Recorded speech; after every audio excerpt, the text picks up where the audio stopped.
Thank you, Chuck. Good to be here today.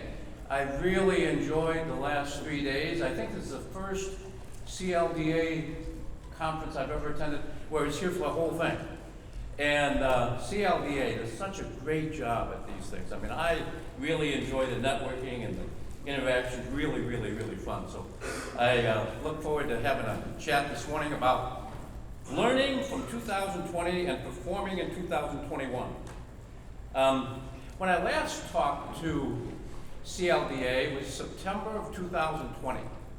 Now that was only 9 months ago, but it's been 9 months of clarity and of learning. So it's been a really cool time frame, and some of the things that I was thinking 9 months ago have turned out to be true, and some of the things I now believe I had no idea about. I mean, stuff has really changed, so it's not your parents' final mile. If you think about the last 100 years, now I know only Henry and Chuck are that old here, but they tell me about these things. But if you think about the last 100 years, in my view, the three most critical or most upsetting events were the Great Depression, started in 1929, went for 4 years, the Great Financial Disaster of 2008, and the Great Pandemic.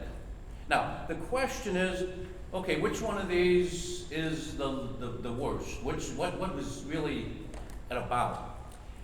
Clearly, you can eliminate the Great Financial Crisis of 2008 because it was all about economics, and the economics of the Great Depression and the economics of the Great Pandemic are 3 to 4 times more severe than what happened in 2008.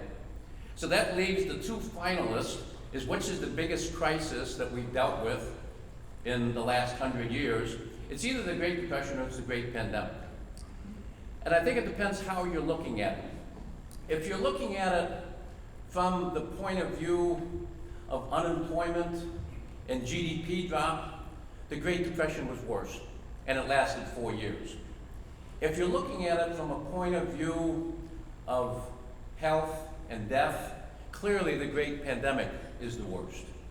But maybe the most interesting way to look at it is looking at it from the point of view of learning.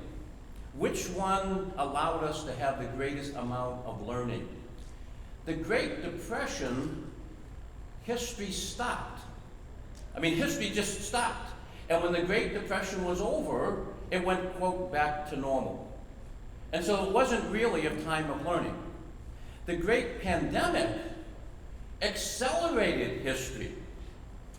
And history traveled, I mean, the year of 2020 lasted a decade. I have a speech I give that's called 2020, One Heck of a Decade. That's the hardest title to get printed on a PowerPoint or in a press release or in an article, because everyone wants to correct me and say, oh, Jim means 2020, one heck of a year. No, I mean 2020, one heck of a decade. So I was working with my admin, and she wrote the first thing. I said, oh, I'll correct Jim, 2020, one heck of a year. I said, no, it's the decade. So then the next slide came back, 2020 to 2030, one heck of a decade. I said, no, it is 2020. The 12 months of 2020 is one heck of a decade. It's 10 years from a learning perspective. And so I believe from what we need to do differently, from what you and I think today versus what we thought a year ago, it's the greatest time in the history of mankind for us to really grab hold and take something new from this.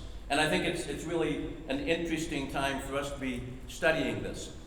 I have to do this slide, which says none of this information came from any clients. Everything I'm talking about, I either dreamed it up or I learned it elsewhere. So if we look beyond what we are doing and we try to understand, okay, where is it that we need to do things differently? I want to go back to the third slide of my September 2020 presentation. I'm going to use it here again. It's the exact same slide I presented to you 9 months ago. And here we have a picture of Doc Brown and Marty. Of course, Marty is Michael J. Fox. And Doc Brown is sitting in the dealer-end automobile time machine. And what their lesson is never, never go back to 2020. Now, the interesting thing is, I see a lot of companies that are acting just like they did in 2020. So they're not paying attention to the slide. Don't go back to 2020. We can't do that. We have to look at what's going forward. And so if we look at the decade of 2020, there are three things that we've got to be aware of and listen to and understand the impacts on you, your family, your business, your company, and where things are going. The first thing is disruptions. 2020, obviously, the mother of all disruptions is COVID-19. But that wasn't the only problem in 2020. In 2020, we set a record for the number of hurricanes. We had 23 named hurricanes. 5 of the 6 worst fires in the United States occurred in the year 2020. We had bankruptcies. We set a record for the number of retail bankruptcies, and bankruptcies overall was the 10th worst year of all times. We had locusts. You know, the locusts in Africa covered 12 countries. I don't know who came up with this number, because I don't think they counted them. But the conclusion was there was 450 billion, with a B, billion locusts. That's a lot of grasshoppers, okay? That does a lot of damage. We had exploding ports. The port of Beirut blew up in August. It's the largest non-nuclear explosion ever known. We have more ongoing. You know, we went past January 1st, and what do we have is the Dallas deep freeze. We got the problems with the microchips. Some of that's related to a fire in Japan. Some of it's related to the deep freeze and some other reasons. We have Ever Given stuck in the Suez Canal. We have port and transportation chaos. You know, except for ocean, air, truckload, less than truckload, parcel, corrugated, employees, containers, pallets, except for those things, we're in pretty good shape. Well, you know, you go, whoa! You know, what's happening here? There's an unbelievable amount of chaos taking place, the social upheaval, everything that's happening is resulting in disruption upon disruption upon disruption. And so one disruption begets another disruption, and it just keeps cascading. And so we need to understand more about that. The second thing is, from disruptions come tipping points.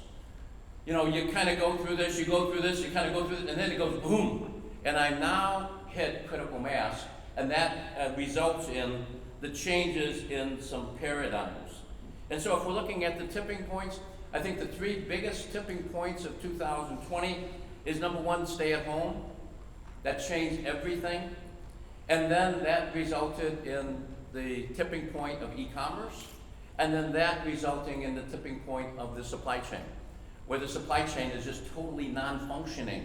The ability to synchronize supply and demand has disappeared. And so there is no synchronization of supply and demand. You know, when the COVID virus became evident in China, most of the Chinese were off on their Chinese New Year, where they traveled to their homes where they grew up. And so the lockdown occurred when everyone was away from their work. So what happened is the factory of the world closed. And when the factory of the world closed for 6 weeks, there was no supply. And so everything kind of hit the fan. And just as China started to get the factory of the world started again, they exported the not only product, but they also exported the disease, and that affected demand. So I got asked the question the other day, what's worse than COVID, the supply or the demand? What was most disrupted? I said yes. I mean, you know, how do you pick? It's just total chaos. And so the stay-at-home, the e-commerce, and the supply chain paradigm, tipping points created many paradigm shifts. It changed how we live, how we raise our families, how we go to church, how we work, how we shop, where we eat, how we learn. I mean, there's not an aspect of our lives that hasn't been tipped on its ear in 2020. So the question is, how can we learn more about disruptions, tipping points, and paradigms, and the impacts that they have on our business, and particularly on the final mile? And so if we look at that, we can go back to a book that was written, I'm skipping. So we want to look at two things. The first thing of disruptions is VUCA. Now, VUCA is a phrase that's been around since 1987. It was invented by the U.S. Army War College, and it was invented to allow us to understand what's going to happen when three things happen. Number one, the Berlin Wall is going to fall. Number two, Soviet Union is going to cave in. And number three, the Cold War is going to be over. And that's going to change how business operates. And so volatility, uncertainty, complexity, and ambiguity was invented as the new mental concept of how business needed to operate. Well, VUCA has now hit a whole different level of issues. When we're talking about volatility has to do with the nature, the frequency, and the speed of change. And so the magnitude, the speed, the constant change is resulting in volatility. Uncertainty is a lack of predictability. It's a lack of being able to plan. It's a lack of being able to budget. It's a lack of being able to define requirements. And so it's creating a tremendous uncertainty. In fact, I think in 2021, one of the largest problems we have is we are uncertain about uncertainty. Okay, that's kind of compounding upon itself. C stands for complexity, where we have conflicting objectives, conflicting forces, conflicting goals. We're not sure exactly what our priorities are and what are we trying to accomplish. And so it's very difficult when you have these conflicts within the company as to what are the priorities and how are we going to get things done. And then lastly, we have ambiguity, which is a haziness of reality. It's difficult to get clarity as to what we're trying to accomplish or what, in fact, are our customers' requirements. In fact, oftentimes, under ambiguity, I'm seeing customers' desires changing quicker than we're able to change the business. And so it's very difficult. So VUCA is one of the things that we need to learn about disruption.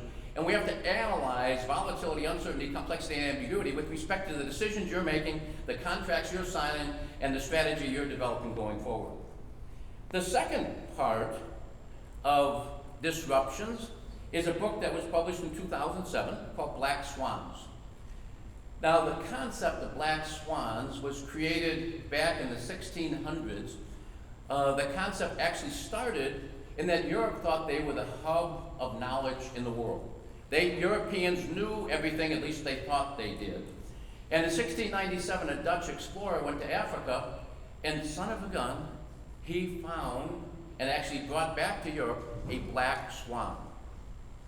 And that black swan shocked everybody because Europe knew all swans were white. They knew this, absolutely positive. And so now all of a sudden the black swan comes back, and that shakes up how Europe thinks about things. They said, well, if there's black swans, what are the other things that we should know that we don't know?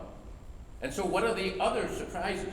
And in the Black Swan book, they talk about 4 things that we need to understand. Number one, black swans are highly improbable events. If you go back to 2018 and 2019, there's a lot written about what could be a disruption in the world. No one predicted something like COVID. The smartest companies had resilience plans, but nothing like COVID.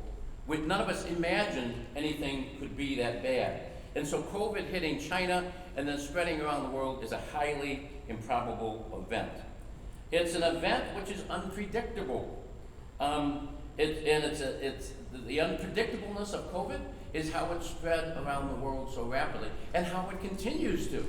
We're fortunate with the vaccine and so forth to be able to open up some, but there's more people dying from COVID in the world today than there was a year ago. And so COVID is still a highly contagious disease, and it continues to be unpredictable, and who knows what's going to happen next. It is something that has a massive impact. So black swans are improbable, unpredictable, and they have massive impacts. Obviously, look at what's happened in this country, look what's happened in the economy of the world. It's a huge black swan is COVID-19. And then lastly, a black swan is after the fact. It's typical for people to try to explain things away so that they didn't appear to be quite so unusual. It's very easy for me to explain this morning why Montreal beat Las Vegas at hockey last night. But it's good that I didn't bet on Las Vegas last night, because I would have. I didn't think Montreal was going to win. But after the fact, it's relatively easy to make a prediction. And so what we find is that VUCA is something that we need to understand, and black swans are something we need to understand the future of those things on our business. If we look at tipping points, we find once again, that's a book, and it's a book that is very interesting because the premise of the book actually started by studying viruses. And so the concept of tipping points came from viruses, but the book is not about viruses. But it talks about how there's an introductory period where a trend is starting, and this typically is talking about in business, there's some trend that has a beginning point, and then there's a period of growth where it becomes increasingly popular, and then there's enough momentum that's built that you have critical mass, and then you hit the tipping point. And after the tipping point is a different story than before the tipping point. So the tipping point, to understand when it occurs, is a big deal. In the 1990s, we started doing e-commerce. It had 1% of all retail in the year 2000. And basically, percent of retail, it went to 3% in 2003, it went to 5% in 2007, and going into 2019, it was about 14% of all retail. Comes out of 2020 at 21% of all retail was done in e-com. E-com hit a tipping point in 2020. And so that is a huge, huge, huge impact on what's going to happen with respect to B2B and B2C. In fact, we're having a little chat before the discussion about how B2B and B2C is changing. I know a lot of you prefer B2B as opposed to B2C, but the fact of the matter is, with so many people working from home, and that trend is going to continue to some extent, what we're seeing is B2B oftentimes is turning out to be B2C. It's a business-to-business transaction that's being delivered to the home. And so I like to think about B2B and B2C becoming B to me, okay? And so it's got a different nature to it, and so we have to rethink our perspective on that. Once we understand something about black swans and we understand something about VUCA, we then can understand tipping points, and then we go back to 1985.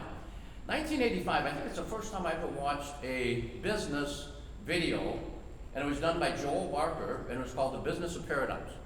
And I must have watched this video about 20 times because number one, I thought the word was paradigms. I didn't know it was paradigms. And then I thought paradigms was a little bit more than the paranickels. And so I really didn't have much awareness as to what a paradigm was or what the challenge was.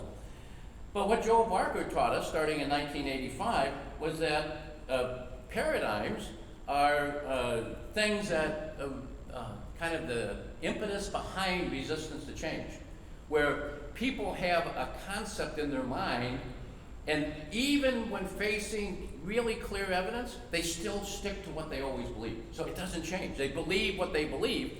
And so what they do is they will reject good ideas because they believe that the future is going to be like the past. And that's not the case when you hit a tipping point. When you hit a tipping point, because of disruptions, then what you have to do is you have to face paradigm shifts. And if you don't face those paradigm shifts, you're going to be out of date. So people resist change when they operate with old paradigms. And so if I have a paradigm that says ABC, even though it's black, white, green, I'm not going to see it, because I have this preconceived notion as to what's going to happen.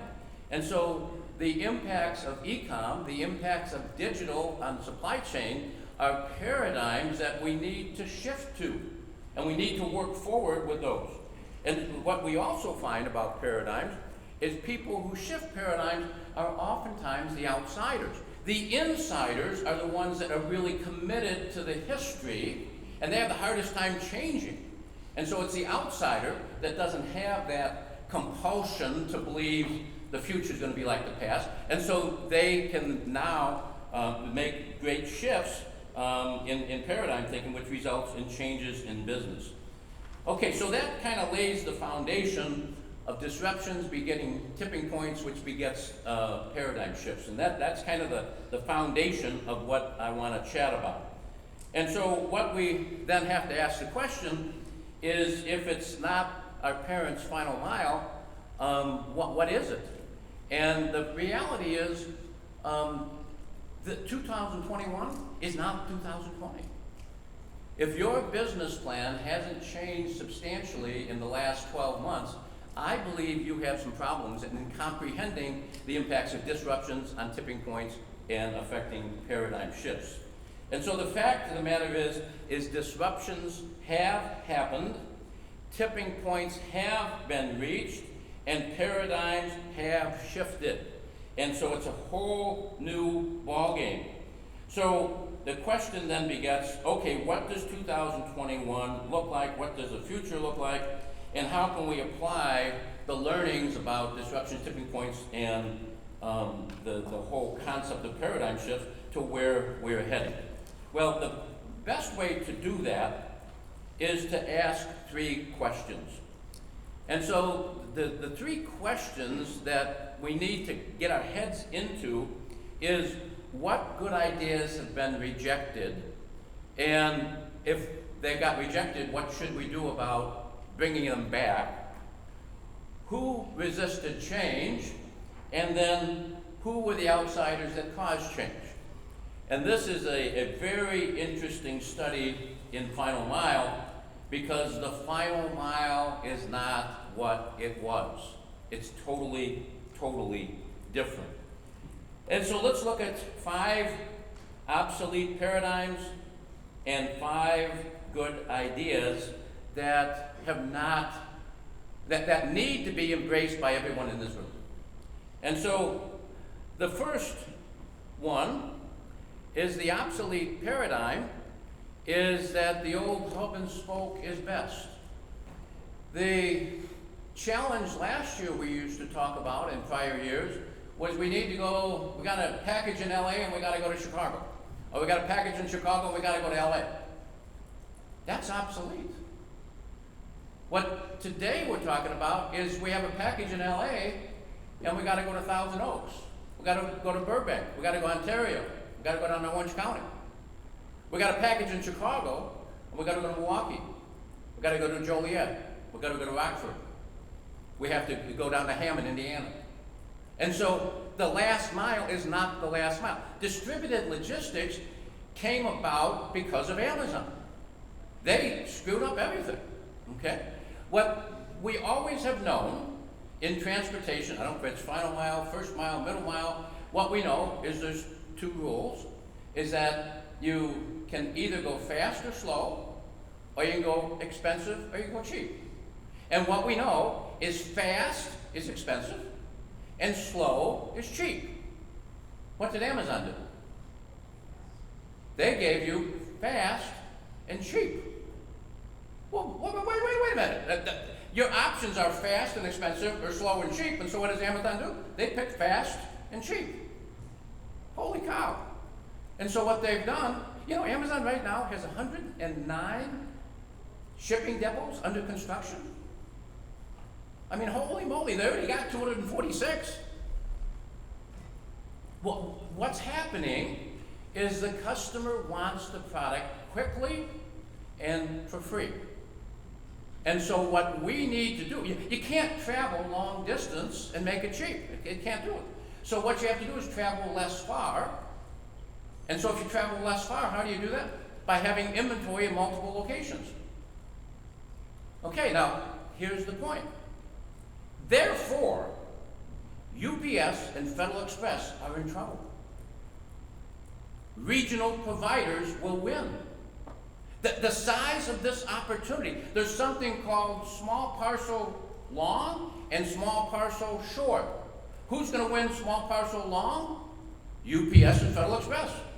Who's going to win small parcel short? You. That's your business. That's your birthright. That's what you've been doing for 40 years. And now it is your time.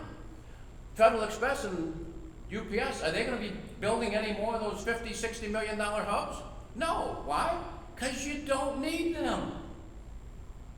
It's not about bigger, it's about better, Carol Tone says.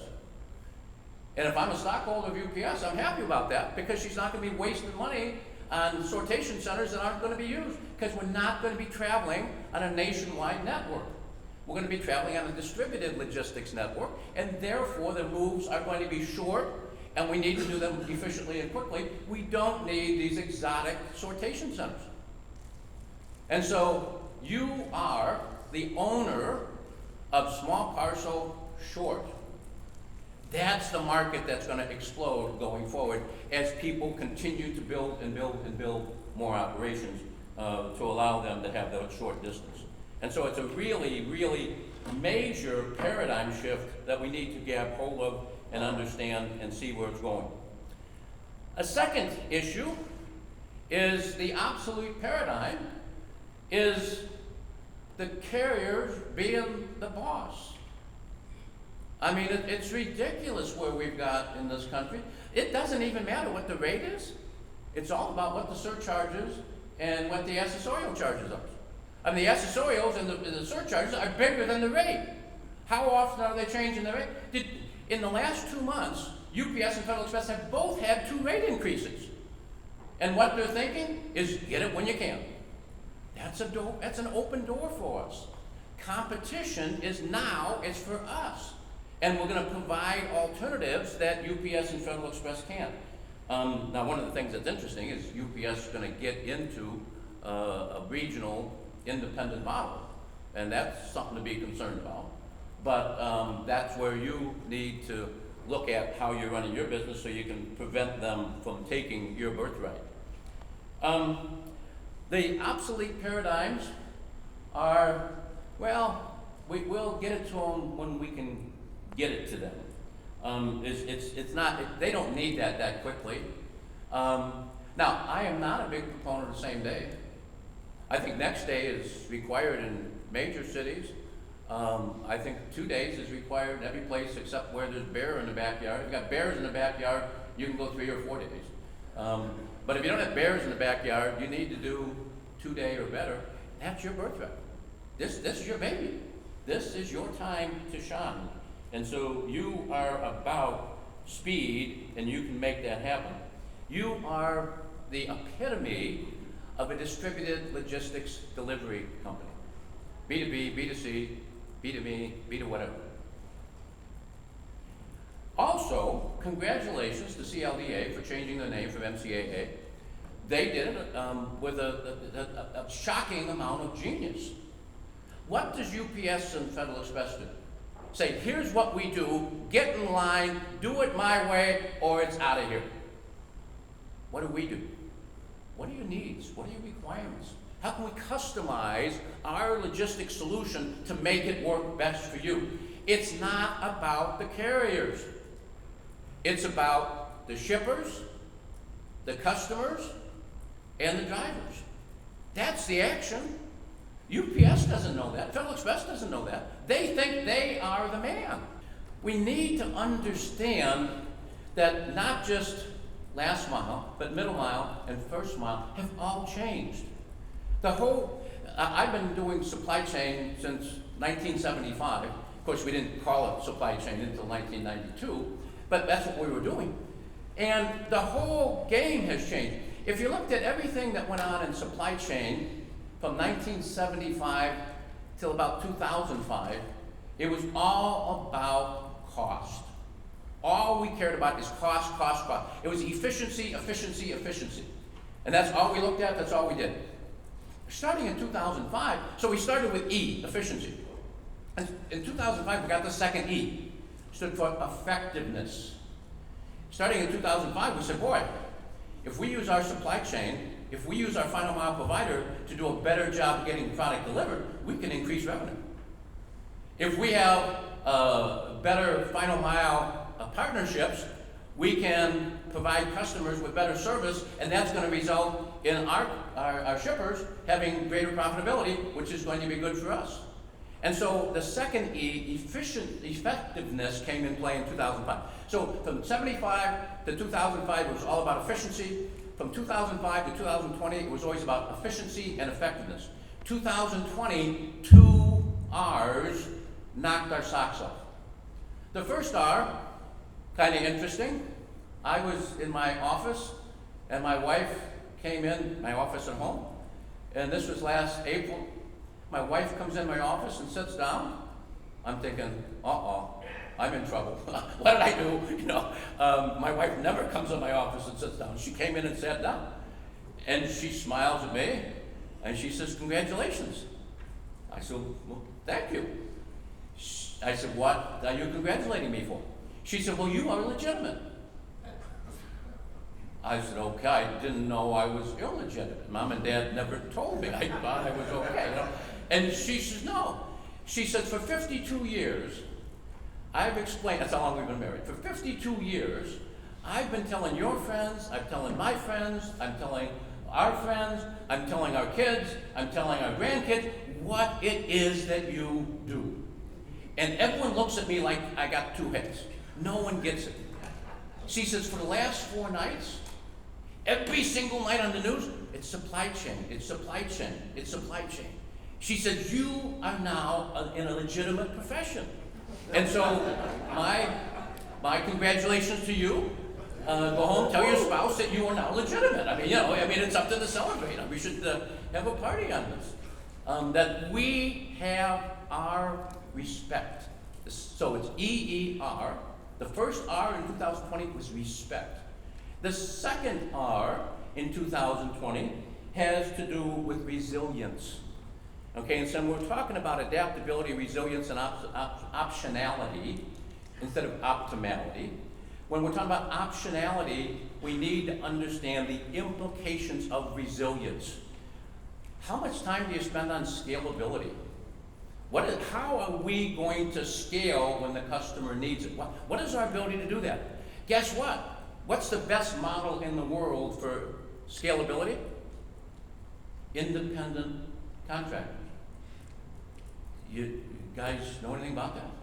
I mean, my goodness. I mean, you are absolutely in the perfect place in 2021. It's just unbelievably. I mean, I don't know how you all got so fortunate, but you are blessed to be doing what you're doing in 2021. And so, CLDA, all of your companies, Yahoo. I mean, it's cool. It's awesome. So, the questions then, the first question is, what were the good final mile ideas that have been rejected? The second question is, who resisted the final mile changes? And the resistance came, first of all, by the shippers. I can recall very clearly the week that Alibaba went public in September 2014. I was invited to make a presentation at Club 22 in New York City to about 350 financial people, brokers, Wall Street, private equity type people. And I was presenting in September of 2014 the Amazon effect and the Alibaba effect and the impacts that was going to have on business. I felt threatened for my life. These financial people and these private equity people were furious at me for even beginning to suggest that e-com had any validity. E-com is a joke. I mean, how can you possibly deliver something to someone's house and expect to make money? Amazon will never work, Alibaba will never be successful, and Jim, you are an absolute idiot. And I'd say, well, what? And then would start yelling at me. I had people in the audience standing up, their faces were red, they were pointing. I thought, my goodness. Well, I mean, these folks resisted change. They didn't want this. This wasn't a part of what they thought the future was going to be like. We had a tremendous challenge with companies doing omni-channel. What's omni mean? That means all channels. So what does omni-channel mean? Do all channels. Is that? Well, that's not what we want to do. We don't want to do all channels. We want to do one unified channel. We have one unified company that can operate in different ways. That's uni-channel, not omni-channel. And they were saying uni-channel is not relevant. Since e-com is a bunch of baloney, just keep going to the stores, man. You don't need to do this stuff. It's not important. Anybody who goes with a regional carrier is an idiot. I mean, everyone knows Federal Express and UPS are the right answer. Remember, about 30 years, we always used to use the expression, well, no one ever got fired by hiring IBM. Remember that? Well, there's people out there think, well, the only choice is are you going to go to UPS or you're going to go to Federal Express? How dumb is that?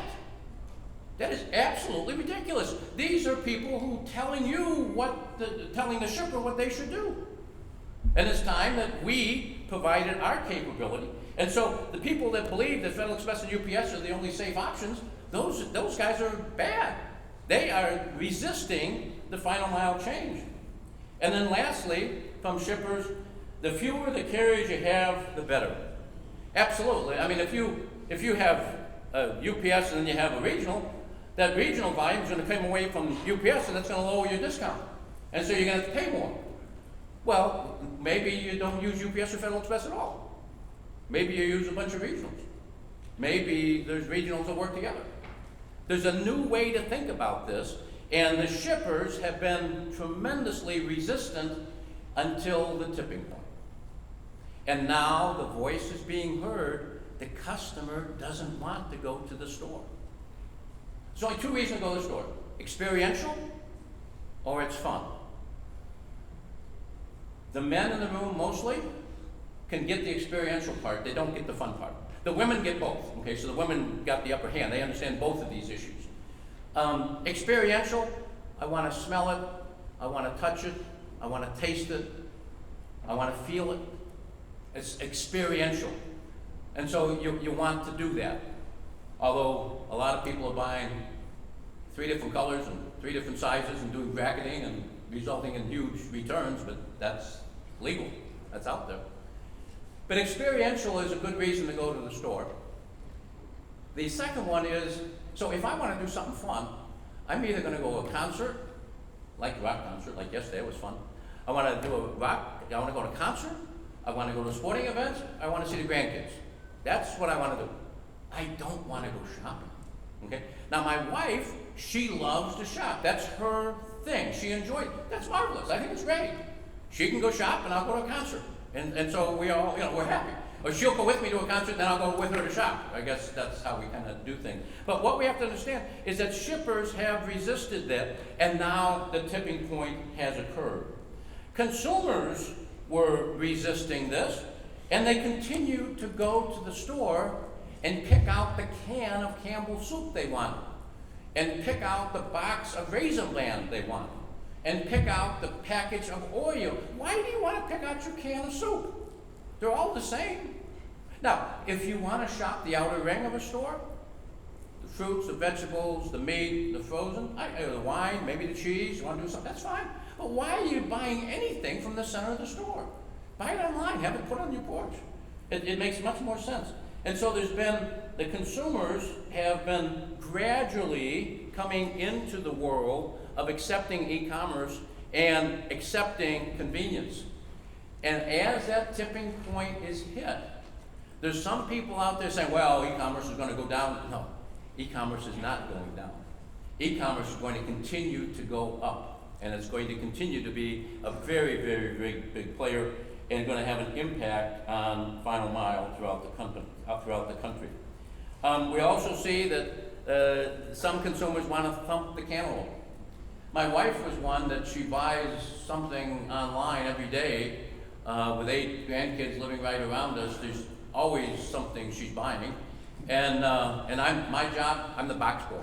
So she takes the stuff and she puts the boxes on top of the refrigerator in the garage, and then I have to take the boxes and break them down.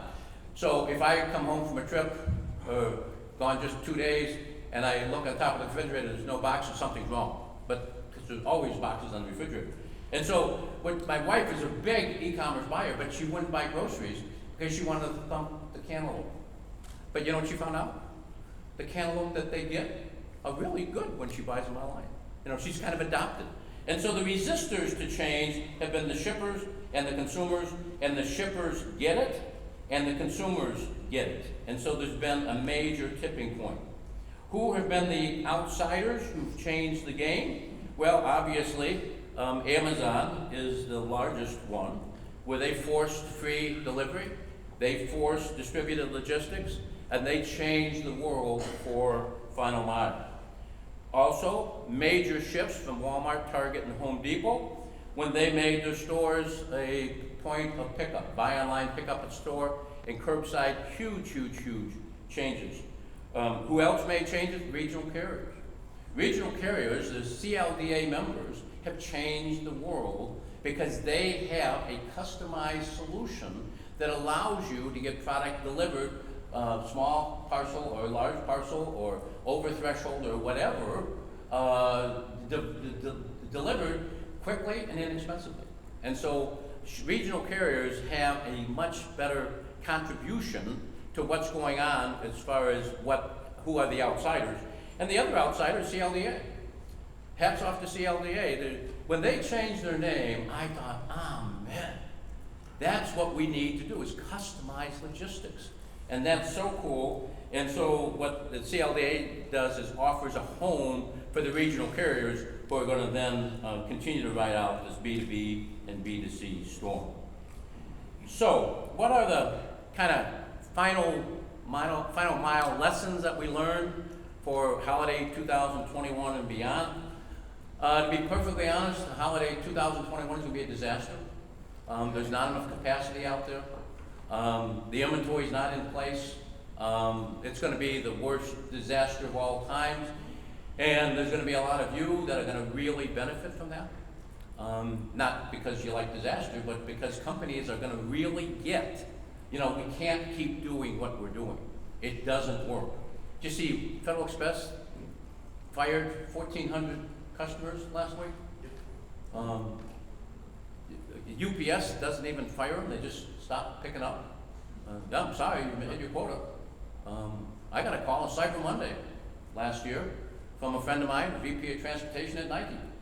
He says, Jim, we got to put together a network because UPS won't pick up again until next year. I said, for this year? He says, yeah, they didn't pick up yesterday. I said, holy cow. Now we got it done.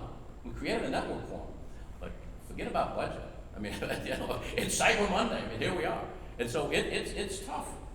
So what we need to do is we need to become more customer-centric, and we need to have the ability to think about the customer and not the carrier. It's not about the carrier for the carrier, it's about the shipper for the consumer. It's about the shipper for the business that we're delivering to. That's what we have to think about. It's about thinking about customer centricity. We need to be adaptable and we need to be resilient. Since it's about the customer, and because the customer is changing, and we're changing rapidly, we have no choice but to be adaptable and resilient because we're going to have to deal with that change in real time. We need to embrace optionality, providing options. If you want to know the difference between optionality and optimality, a football coach coaches optimality. You knock him down. I don't care your job is knock that guy down. Don't let him get in the backfield. Don't let him tackle anybody. And so he's got an optimal design he's looking for. A basketball coach says, okay, here's the play.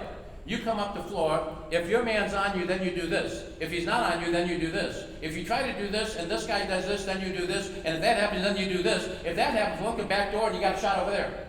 And so it's options. We got to start playing basketball.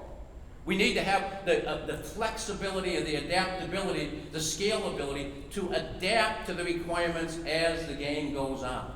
And so that's a whole different way of thinking. That begets the incomplete contracts. We have to be honest with our customers and tell them, hey, we don't know how to answer your RFP because you're asking us to answer questions that are baloney. Your requirements are not what you think they are. And so what we need to do is partnership with a customized logistics solution to give you an answer that's going to allow you to grow your business. That's what we need to do. That's how we need to focus. We need to have customer solutions for customized solutions for every supply chain. Since we believe in being customer-centric, we need to be able to build solutions for those customers that are going to allow them to be prosperous and successful. We really need to rethink how we operate. First of all, some of the technology that I see in the final mile field, it just blows my mind, what we don't know. My goodness sakes, the technology's out there. I mean, there's good technology, and what you need to do is you really need to look hard at that and see how we can improve both from the shipper to our company and then from our company to the ultimate consumer or business we're delivering to. We really need to I thought the real cool thing about yesterday's discussion from the drummer guy was his respect of people and his respect and honoring of people in the company. I love that. And what we need to do is realize that the company that has the drivers is going to win. And the reason you're going to win by having the drivers is because the drivers love you and you love them. And we got to create a real partnership there and make sure that we really focus on technology and drivers. And then we got to set realistic expectations. We got to set realistic expectations for our ownership, for our customers, for our drivers, for everyone we're working with, so that we really have an opportunity to allow the company to do a great job on meeting those expectations.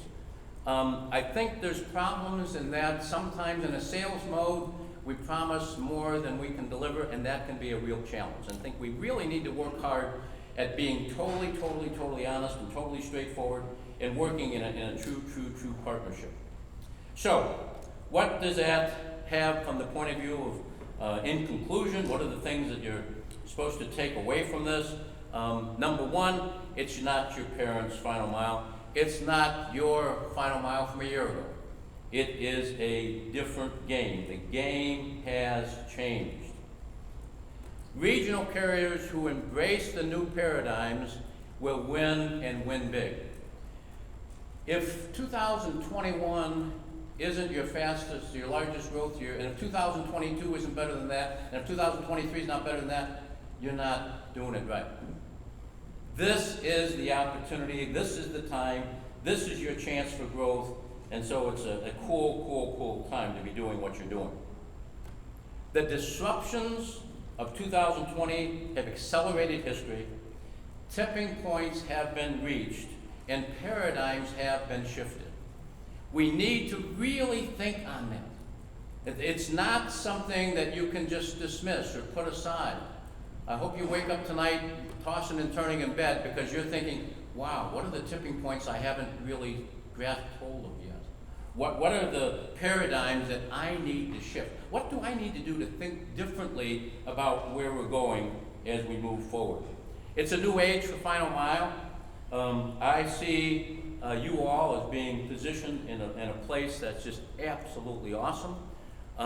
Welcome to the future. Holiday 2020 is the new day.